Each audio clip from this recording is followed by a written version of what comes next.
Olá, estamos aqui mais uma vez para dar continuidade aos nossos estudos sobre a obra Nos Domínios da Mediunidade, psicografia de Francisco Cândido Xavier, ditada pelo espírito André Luiz. Nós estamos hoje no 23º encontro e que tem por objetivo a análise do capítulo de número 22, cujo título é Emersão do Passado.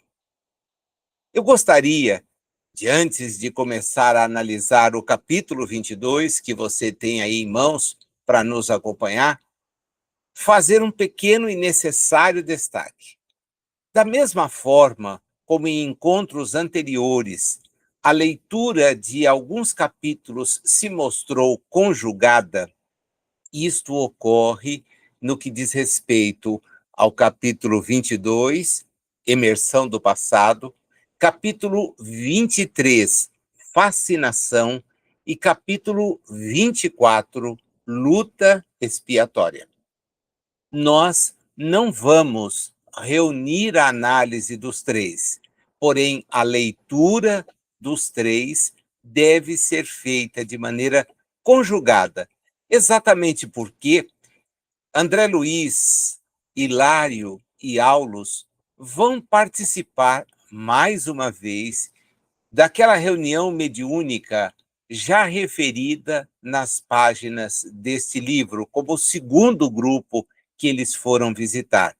E, neste encontro, eles constatarão a presença de duas senhoras que se fazem acompanhadas dos seus maridos e de um senhor. Cada um deles, cada uma das senhoras e o senhor, será objeto, então, de tratamento num destes capítulos. Eles verificarão situações que, para nós, são bastante enriquecedoras sob o ponto de vista do conhecimento. Destaco, mais uma vez, nós não vamos estudá-los unificados, mas se você for fazer uma leitura mais aprofundada, for se concentrar nesse exame, por favor, faça essa leitura de forma conjugada. Vai dar para entender aquilo que logo de cara aparece no relato que ele nos apresenta. Porque o grupo é o mesmo, presidido pelo Raul Silva, os integrantes do grupo são os mesmos, não há modificação. O que ele anota, o que ele caracteriza, e é por isso que nós teremos depois, então, o estudo particularizado de cada uma das situações, é o fato de que nós temos ali 3 pessoas que irão participar do atendimento. 2 delas se fazem acompanhadas, a terceira não. E elas serão, então, atendidas pelo grupo. Isto mostra uma característica interessante, nem sempre adotada em todas as casas espíritas, no sentido de que as pessoas em processo obsessivo, sob tratamento, tendo por norte este tipo de preocupação, elas acabam sendo admitidas ao encontro mediúnico. Há casas que entendem que isto não é possível e pautam o atendimento mantendo apenas o nome, os dados daqueles pelos quais são feitas as orientações, são feitos os necessários contatos de natureza espiritual. Porém, há grupos que promovem o acolhimento da própria pessoa sob tratamento. Por isso que a assistência do trabalho, como ele destaca logo no início, é uma assistência restrita. Estão os integrantes do grupo, que não foram alterados, e estão 5 outras pessoas, as 2 mulheres e seus maridos, e o senhor que ia ser atendido. O grupo vai nos mostrar, neste primeiro caso, que nós estamos diante de uma manifestação de natureza anímica. Oportunamente, eu vou voltar à questão do animismo, porque acho que há bastante material para que nós possamos trabalhar. E há uma pergunta que nós vamos ver ser respondida, né? Pode-se considerar o fato anímico como mistificação inconsciente ou subconsciente? Essa eu acho que é uma pergunta-chave para a gente entender o raciocínio que o Aulus vai nos conduzir a fazer, tá? E o que eu acho mais interessante é que ele nos aponta de que forma deve ser tratada uma pessoa quando acometida de tal fenômeno. Eu acho que isto nos dá assim, uma ideia do que vem pela frente, né? Então, as duas senhoras, objeto dos capítulos 22, esse que nós estamos estudando, uma delas, 23, perdão, a outra, e 24, o cavalheiro. Diz ele que a Celina estava à frente dos trabalhos. E depois que eles, de certa forma, organizam, uma das senhoras entra em extremo estado de convulsão com um choro que chama a atenção. Ao lado do choro compulsivo, ela usa expressões que exteriorizam um pedido de socorro. Quem me socorre? Quem me socorre? Colocando as mãos sobre o peito, continuava dizendo: covarde, por que apunhalar assim uma indefesa mulher? Serei totalmente culpada. Meu sangue condenará seu nome infeliz. Raul, com a serenidade que lhe era habitual, abeirou-se dela e começou o diálogo.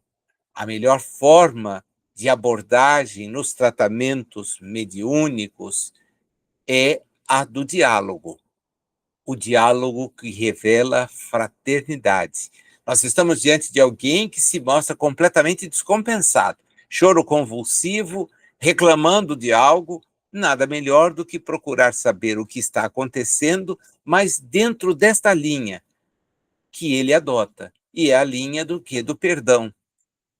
Minha irmã, o perdão é o remédio que nos recompõe a alma doente. Não admita que o desespero lhe subjugue as energias. Guardar ofensas, quem guarda as ofensas, conserva a sombra. Esqueçamos o mal para que a luz do bem nos felicite o caminho. Diante de uma abordagem assim tão carinhosa, a resposta dela é uma resposta enfática. Esquecer, olvidar? Nunca.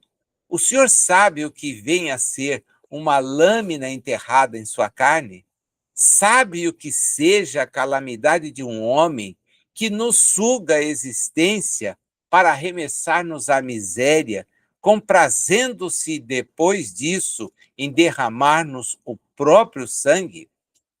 Ao que ele então responde: sim, sim, ninguém lhe contraria o direito à justiça, segundo as suas afirmações.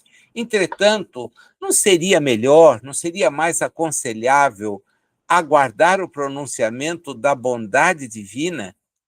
Quem de nós não tem as suas faltas? Quem de nós estará sem mácula? Esperar? Esperar, disse ela. Há quanto tempo não faço outra coisa? Em vão procuro reaver a alegria. Por mais me dedique ao trabalho de romper com o pretérito, vivo a carregar a sombra de minhas recordações, como quem traz no próprio peito o sepulcro dos sonhos mortos.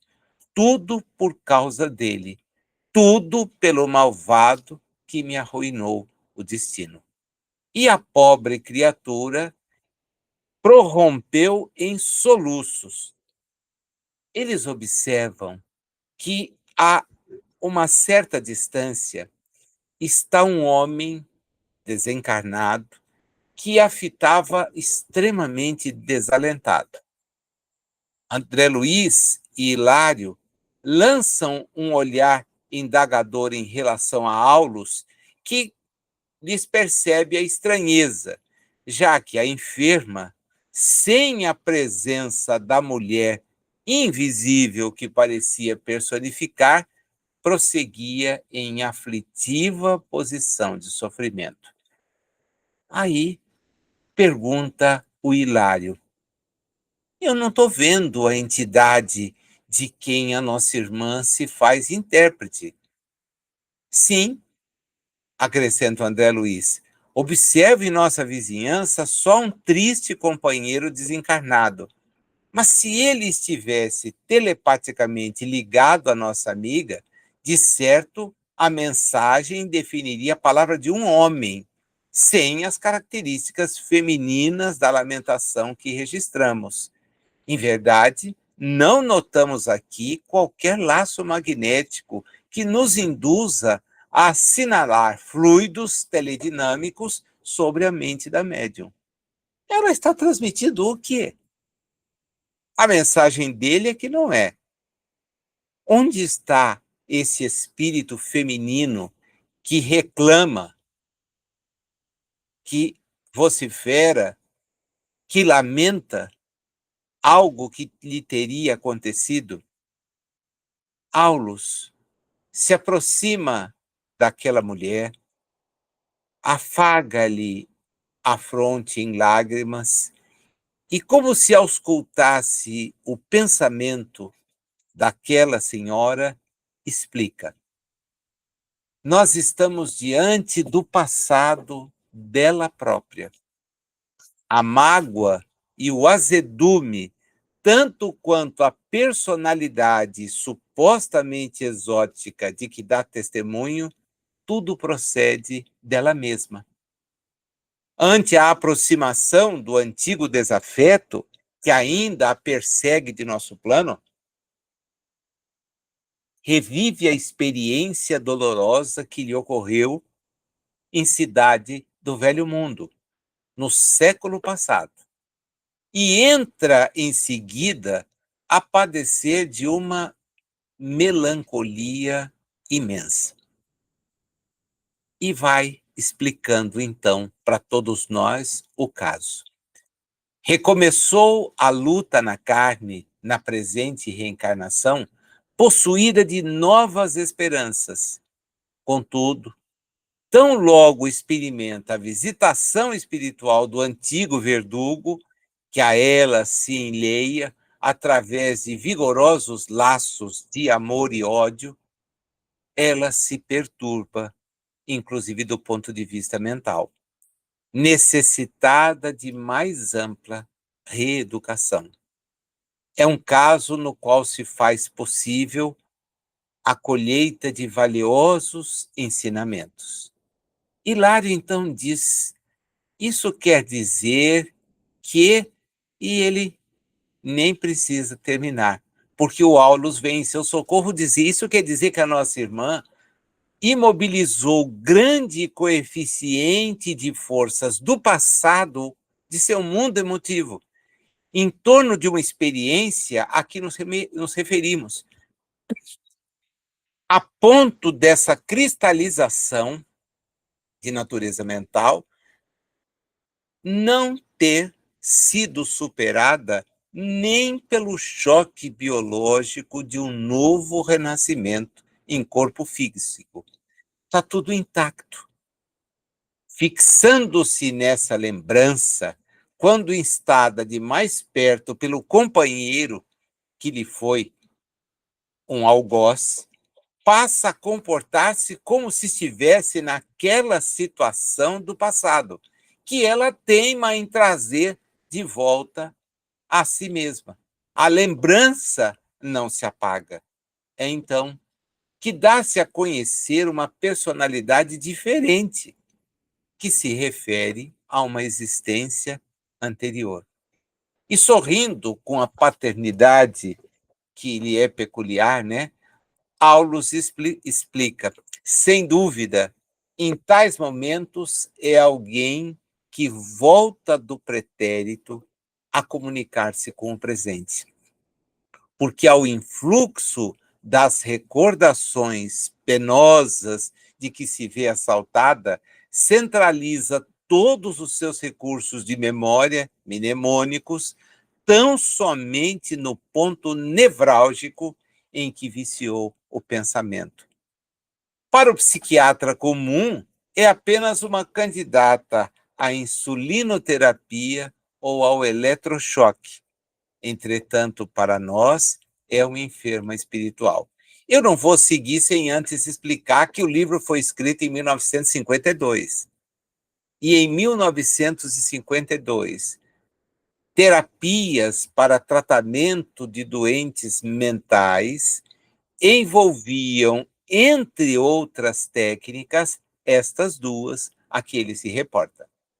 Então, se ela fosse, e certamente esta era uma hipótese a ser considerada, conduzida a um tratamento psiquiátrico, ela está buscando auxílio na casa espírita, mas pode ser que os seus parentes, seu marido, anteriormente até mesmo seus pais, já que a lembrança é de existência pretérita, então deve estar presente há bastante tempo. Se fossem procurar a ajuda de um profissional, certamente uma dessas duas técnicas poderia ser apresentada.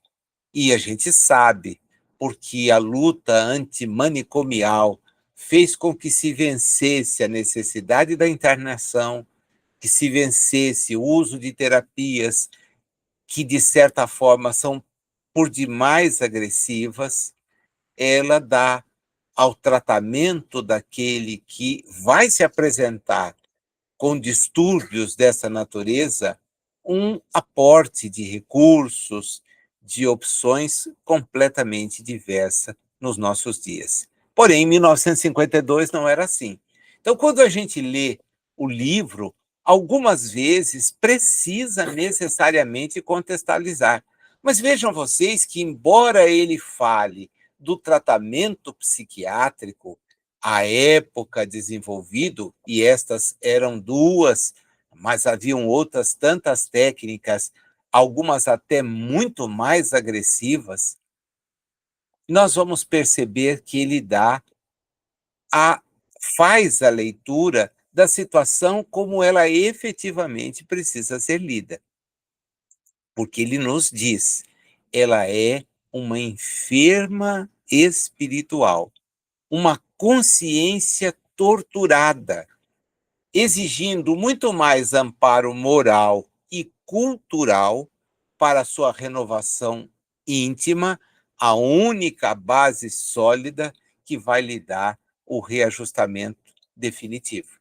Vejam vocês, essa é a primeira parte do capítulo, como ela mostra a ocorrência de algo extremamente comum em encontros de natureza mediúnica, extremamente comum, porque o médium submetido a determinado nível de vibrações, concentrado, muitas vezes faz emergir da sua própria experiência relatos que são tratados. Mas é esta a situação de quem se comporta assim. A leitura do Aulus é a leitura que o Espiritismo faz da questão. Pode não ser a leitura que façam correntes que advoguem outro tipo de visão para o problema, se admitirem a presença de algum resquício de natureza extracorpórea. Então, quando a gente vê tratamento de insulinoterapia, de eletrochoque, eventualmente até intervenções cirúrgicas do ponto de vista do cérebro, nós estamos falando de uma visão eminentemente materialista. E se o homem é o corpo, o tratamento que se busca oferecer é um tratamento condizente com esse tipo de concepção. Mas a visão espírita não é essa. De tal sorte que, então, o Aulus posiciona a André Luiz, ao Hilário e a nós mesmos dentro de uma ótica completamente diferente. Ele nos previne, A gente está diante de um enfermo espiritual. Alguém que precisa ser muito amparado. Muito. Precisa de amparo. André Luiz passa a fazer um exame mais atento e diz a Aulus e a Hilário o que ele conclui. Mediunicamente falando, nós estamos num autêntico fenômeno de animismo. Nossa amiga supõe encarnar uma personalidade diferente quando apenas exterioriza o mundo de si mesma.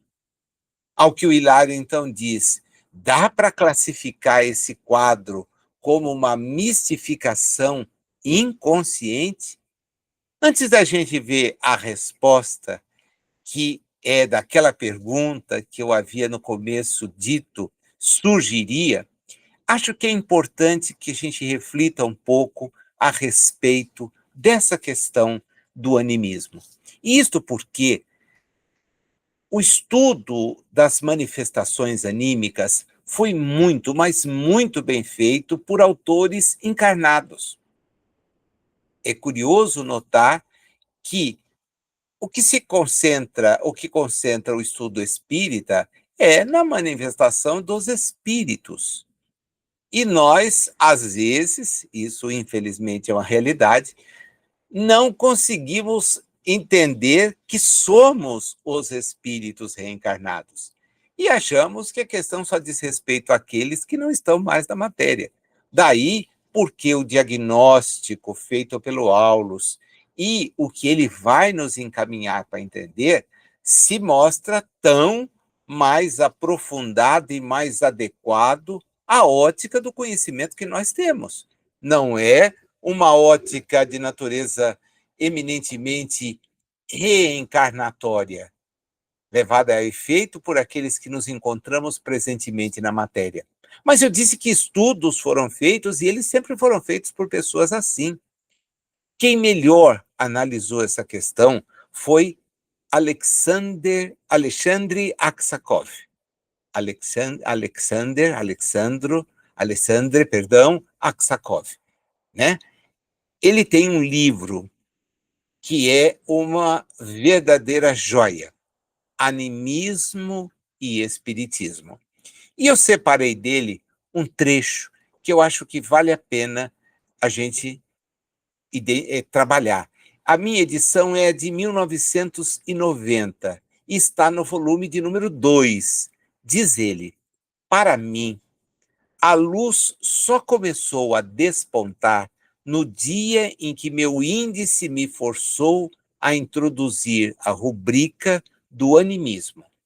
Isto é, quando o estudo atento dos fatos me obrigou a admitir que todos os fenômenos mediúnicos, quanto ao seu tipo, podem ser produzidos por uma ação inconsciente do homem vivo.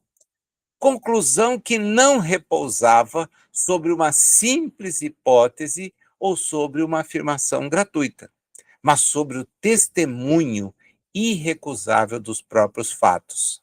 Donde esta consequência, que a atividade psíquica inconsciente do nosso ser não é limitada à periferia do corpo e não apresenta um caráter exclusivamente psíquico, mas pode também transpor os limites do corpo, produzindo efeitos físicos e mesmo plásticos.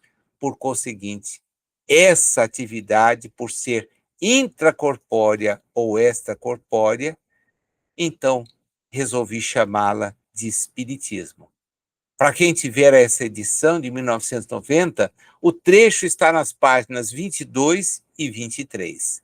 Há um outro autor também, de todos conhecido, que é Ernesto Bozano, que tem exatamente uma obra com a mesma natureza, em que essa obra foi publicada aqui pela primeira vez em 1950, ele analisa justamente esses dois fenômenos, o fenômeno espírita, que é aquele provocado por alguém fora da matéria, e o fenômeno anímico, aquele que o espírito reencarnado produz. Infelizmente, nós não temos a tradução da obra mais rica sobre esse assunto, que foi escrita por Gabriel Delany. Temos Aksakov, temos Rosano, mas não temos a tradução do Gabriel Delany. A obra, que é uma obra fenomenal, 515 páginas, é disponível em francês. Eu, há pouco tempo, tentei localizar uma tradução em espanhol, mas não tive êxito. Eu soube da sua publicação, porém não consegui. Para o português, essa obra não foi traduzida, o que é uma pena, porque ela é estruturada em 3 partes muito interessantes. Numa primeira, o Delany analisa o fenômeno espírita e a escrita automática de mulheres que eram tratadas em consultórios psiquiátricos como histéricas. É uma classificação da época. Ele, então, faz essa análise para poder apresentar as conclusões. Num segundo momento, uma segunda parte do livro, ele analisa o fenômeno anímico e o faz com uma profundidade fenomenal. A terceira parte, ele dedica ao estudo do espiritismo. Então, vale muito a pena.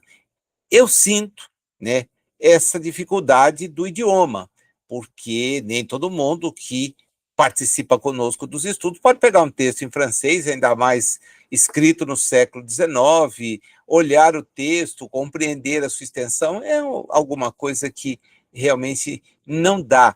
Porém, se houvesse essa tradução para o espanhol, eu acho que facilitaria bastante. Há muita gente que compreende na leitura o espanhol.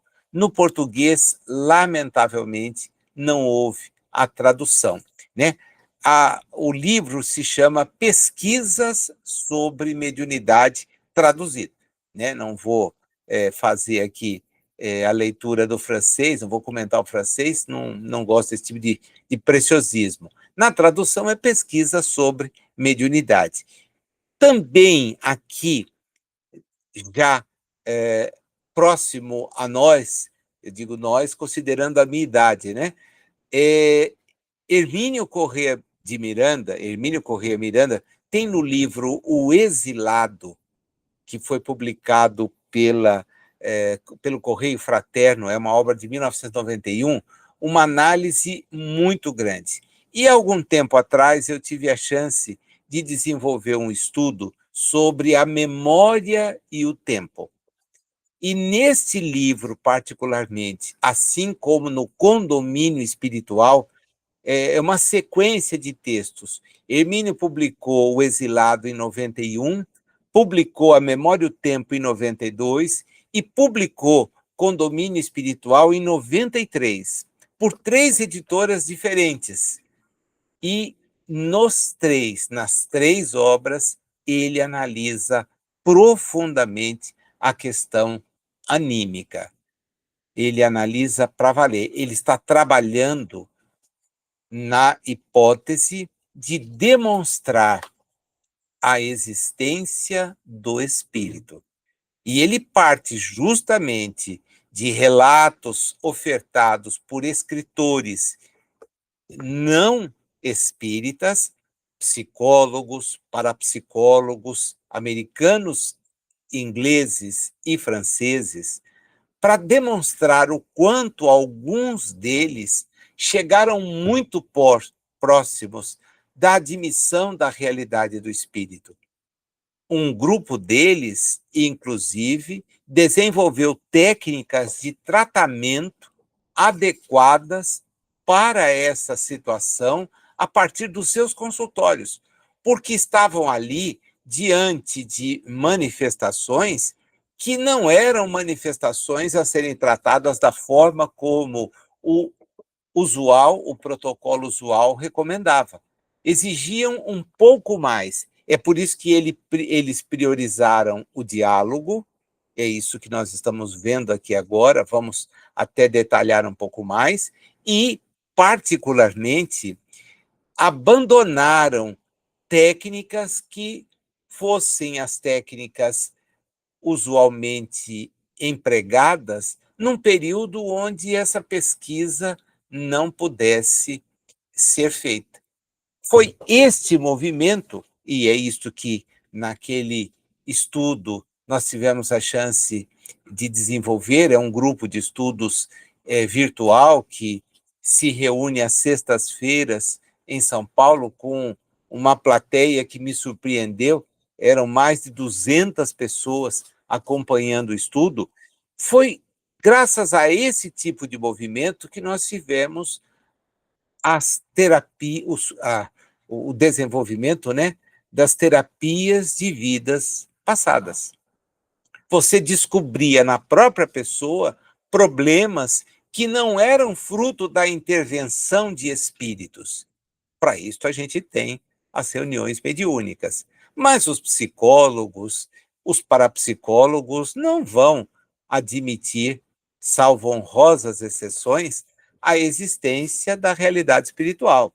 Eles vão insistir que tudo não passa de uma construção da pessoa. O curioso é que, ao aprofundar os estudos sobre a terapia de vidas passadas, nós vamos descobrir a reencarnação.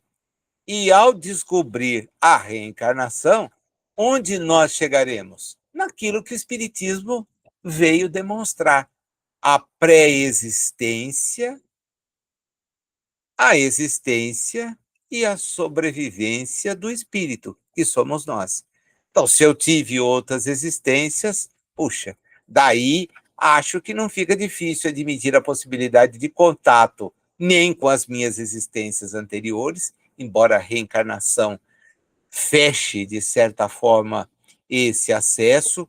Nós vimos que nem sempre, olha o caso aqui claríssimo, ela nem o choque de uma nova reencarnação fez esquecer aquele episódio, é por isso que ela diz que sofre, que ela vê o perseguido, o perseguidor, ela se sente perseguida, a coisa não funcionou para ela. Para muitos de nós, felizmente funcionou. Felizmente funcionou.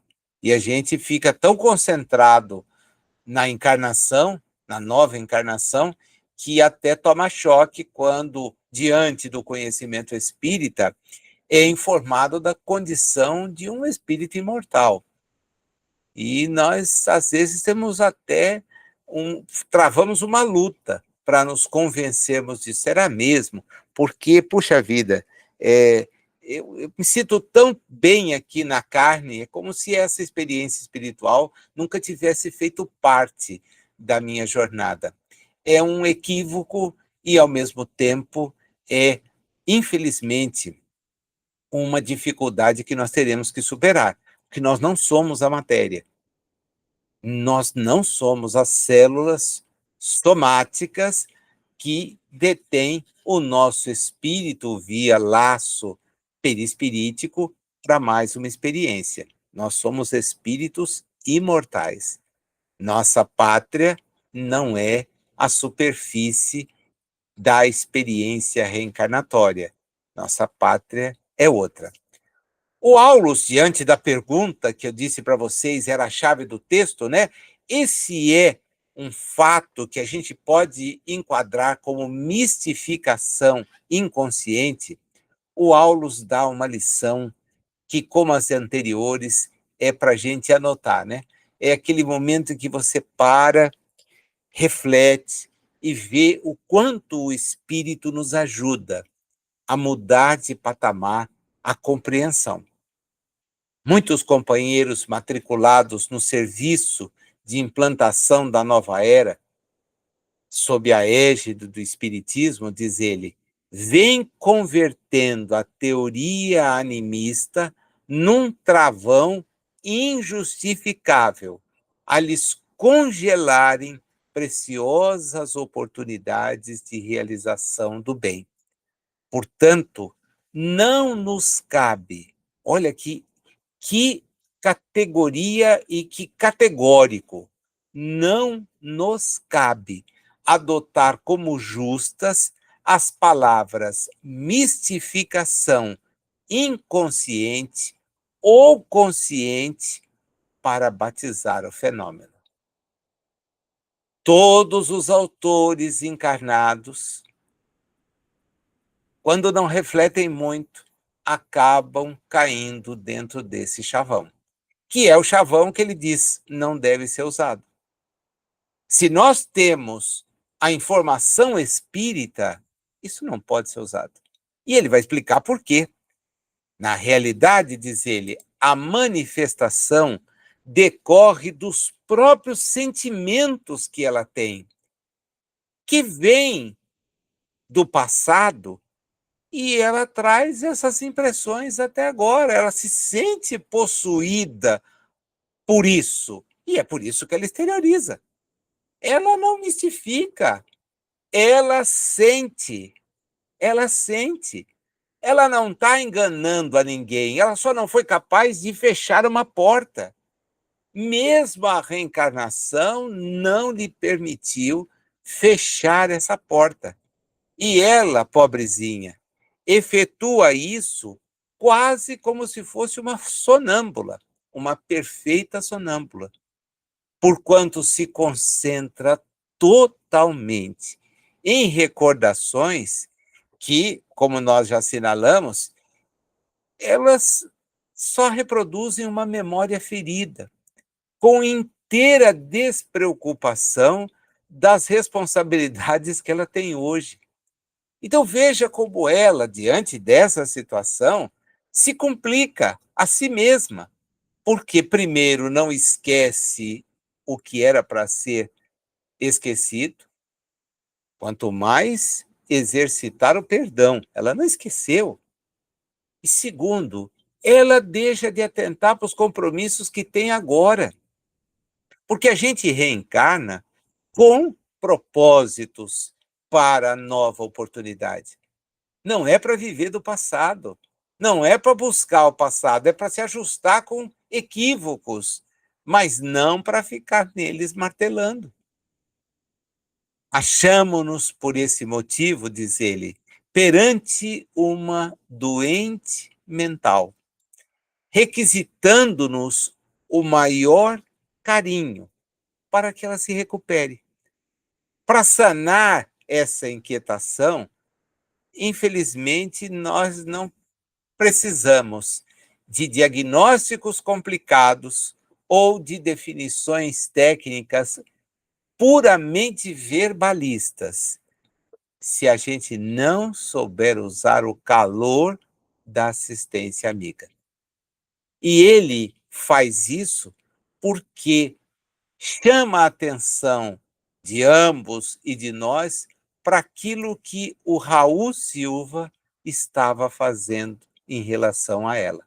Veja o papel do dirigente zeloso de um grupo mediúnico, com todo o carinho, com todo o empenho, ele a confortava. E ele chama, então, a atenção. Olha, vejam isso. Ela precisa ser tratada como se estivesse tratando um sofredor qualquer que se comunica.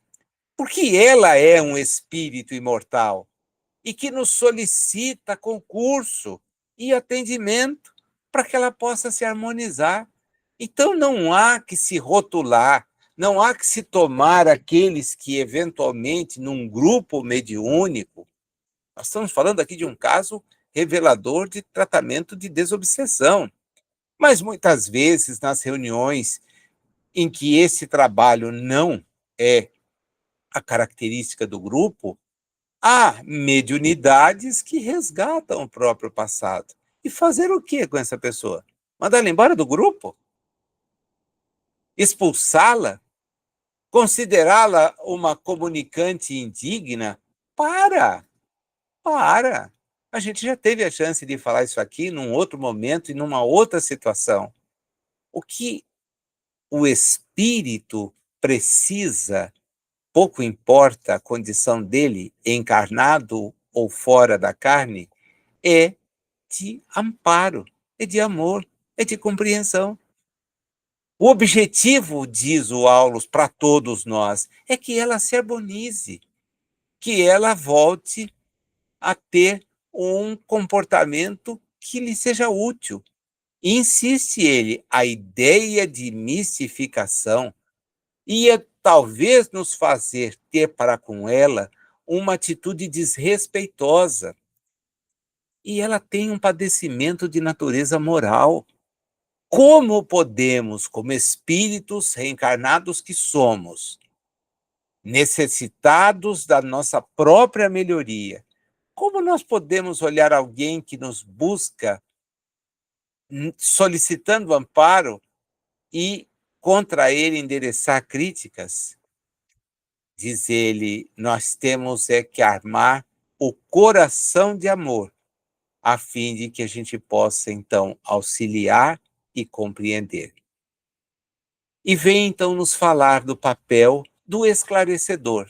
Ele se vale da palavra que usualmente é empregada, que é doutrinador. Eu gosto mais de esclarecedor, tá? Mas criou-se essa ideia do ponto de vista da prática mediúnica, no sentido de que aquela pessoa que dirige o grupo é alguém que detém um conhecimento doutrinário capaz de esclarecer, nunca de condenar. E ele então diz: um doutrinador sem tato fraterno apenas lhe agravaria o problema, porque a pretexto de servir à verdade, talvez lhe impusesse corretivo inoportuno, ao invés de socorro providencial. E olha que síntese. Primeiro, é preciso remover o mal, para depois fortificar a vítima na sua própria defesa. Essa, meus amigos, é a frase norteadora da lição do capítulo. Diante de uma situação que revela justamente algo que nós criticaríamos, a recomendação é primeiro trabalhe para que aquilo desapareça. Depois, ajude aquele que busca o amparo, porque sozinho ele precisará sair. Nós não conseguimos tirar ninguém. Nós estamos trabalhando para nos melhorarmos. Então, é isto que a pessoa não consegue enxergar. É isto que ela não consegue perceber. Veja, ela vive no século anterior, ligada a um episódio que é, para ela, tão marcante, que mesmo reencarnada, ela só reproduz isso. Então, cadê o perseguidor? Quem é esse homem que me apunhala? Quem é esse homem que me persegue? Afaste-me dele. Uma pessoa procurar um tratamento psiquiátrico com esse tipo de, de análise, certamente vai receber um descrédito em relação à sua sanidade. Ela tem, sim, um desequilíbrio, mas é de natureza espiritual, e que precisa de amor para ser corrigido. Ele então diz, ainda bem que o Raul, assimilando as nossas correntes espirituais, ele é o enfermeiro ideal para situações dessa ordem. André Luiz, então, registra que ele e Hilário se sentiram muito, mas muito confortados, edificados, é a palavra que ele usa, com os ensinamentos que ouviram. E o Hilário, então, pergunta, e a gente pode considerá-la médium, mesmo assim? E a resposta vocês já até imaginam, né? Como não? Um vaso defeituoso pode ser consertado e restituído ao serviço. Naturalmente, agora, nesse momento, a paciência e a caridade necessitam agir para resgatá-la. Nossa irmã deve ser ouvida na posição em que se revela, como sendo, em tudo, a desventurada mulher de outro tempo, e deve ser recebida por nós nessa base, para que ela, então, use o remédio moral que lhe estendemos, desligando-se, enfim, de algo que efetivamente precisa sair da sua lembrança. O assunto não comporta desmentido, porque ela passou por isso. Ela passou por isso. A personalidade antiga não desapareceu, como acontece quando a gente retoma um novo corpo para a experiência que vai ter. Ela renasceu pela carne, mas sem renovar-se em espírito. E ele, fixando um gesto de quem mergulhava na própria consciência, a sondar de suas reflexões, falou quase que de si para consigo mesmo, como revela o André Luiz. Ela representa milhares de criaturas aos nossos olhos. Quantos mendigos arrastam na terra o esburacado manto da fidalguia efêmera que envergaram no dia, na encarnação anterior? Quantos escravos da necessidade e da dor trazem consigo a vaidade e o orgulho dos poderosos senhores que já foram em outras épocas?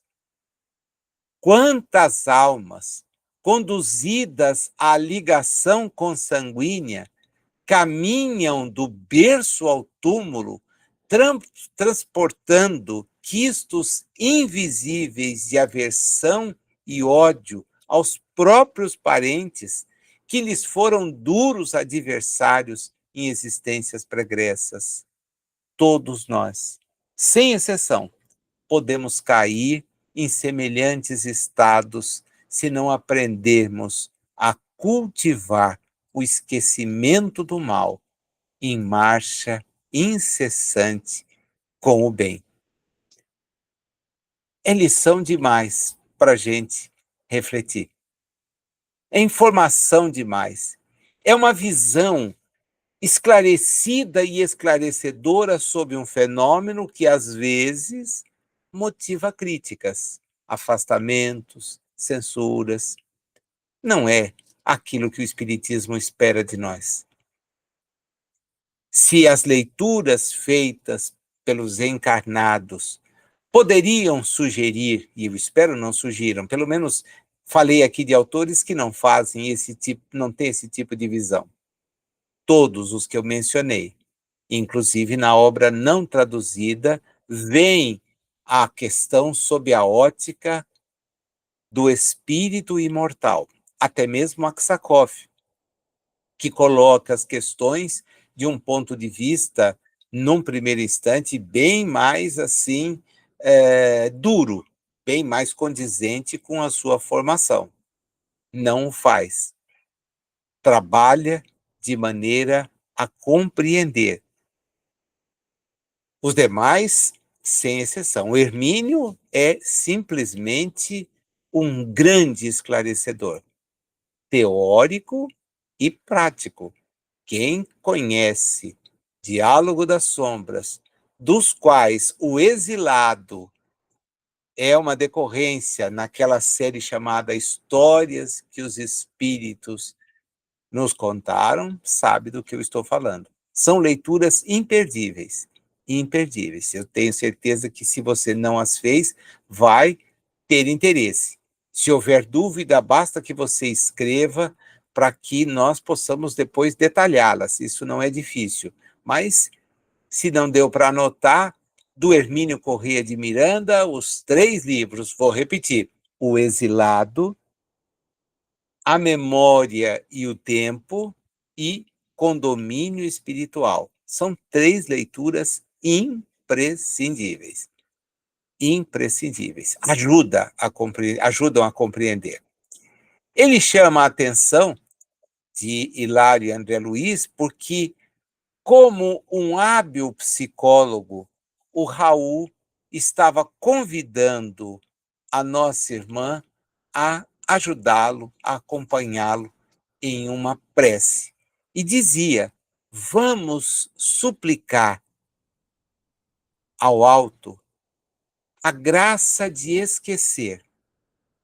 Vamos esquecer, afastar o passado da imaginação de maneira a guardar paz. E, singularmente comovido, recomendou-lhe repetir, em companhia dele, as frases sublimes da oração que ela conhecia, que era a oração do Pai Nosso. A oração do Pai Nosso. Ela o acompanha de maneira muito dócil. Ao término, estava mais tranquila.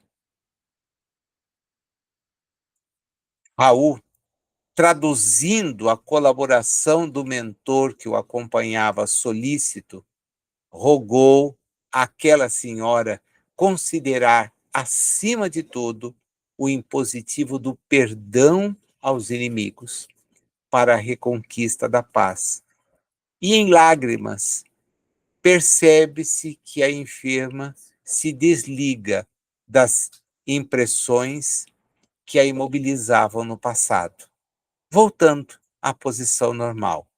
Ela recebe passes para o seu reconforto e o Aulus nos esclarece, e a André Luiz e Hilário.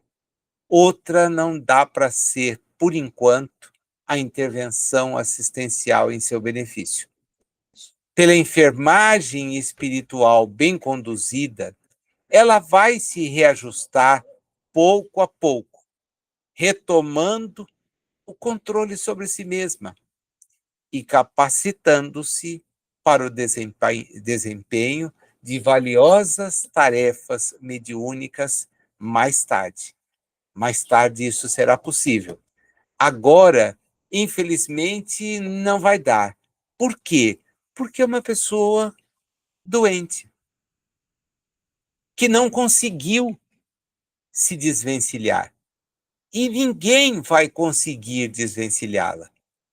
Não tenhamos dúvida de que aquele atendimento, aquela prece, naquele momento, toda a possibilidade dela se expandir, de ouvir, ainda que não tenha voltado 1 centímetro na sua convicção, trabalha no sentido de recuperá-la.